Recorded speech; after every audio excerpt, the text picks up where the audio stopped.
வணக்கம் நண்பர்களே. TNPSC 5 minutes CC இது உங்கள் தேர்வு துணை. குரூப் 2 அண்ட் 2A எக்ஸாமுக்காக ப்ரிப்பேர் பண்ணுறவங்களுக்காக ஃப்ரீ டெஸ்ட் சீரிஸ் நம்ம சேனலில் போயிட்டுருக்குது இல்லையா?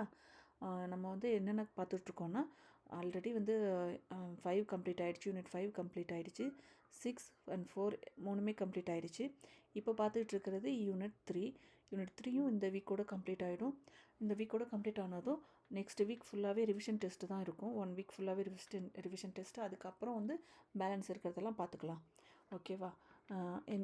இன்றைக்கி என்ன படிக்க சொல்லியிருந்தேன்னா, யூனிட் 3லேருந்து 6th to 12th வரைக்கும் இருக்கிற தேச தலைவர்கள் பற்றி பார்க்க சொல்லியிருந்தேன். அம்பேத்கர், பகத்சிங், பாரதியார், வஉசி, ஜவஹர்லால் நேரு, காமராஜ், மகாத்மா காந்தி இவங்கள பற்றி பார்க்க சொல்லியிருந்தேன். இதுக்கான 50 கொஷின்ஸ் நான் இப்போ அப்லோட் பண்ணுறேன். பார்த்து டெஸ்ட் எழுதுங்க. பிடிஎஃப்லாம் டவுன்லோட் பண்ணி வச்சுக்கோங்க. 50 கொஷின்ஸ் இருக்குது, bilingual. So general Tamil, general English 2 பேருமே இதை ட்ரை பண்ணி பாருங்கள். நாளைக்கு என்ன படிக்கிறீங்கன்னா, இதில் பேலன்ஸ் இருக்குது இல்லையா? 6th to 12th வரைக்கும் இருக்கிற அபுல் கலாம் ஆசாத், தந்தை பெரியார், ராஜகோபாலாச்சாரி, சுபாஷ் சந்திர போஸ், ரவீந்திரநாத் தாகூர், இன்னும் மற்ற தலைவர்கள் பற்றியும் படிச்சுக்கோங்க. புக்கில் இருக்கிற பேலன்ஸ் இருக்கிறவங்களையும் படிச்சுக்கோங்க. நாளைக்கு அதுக்கான கொஷின் பிடிஎஃபை நான் அப்லோட் பண்ணுறேன். தேங்க்யூ.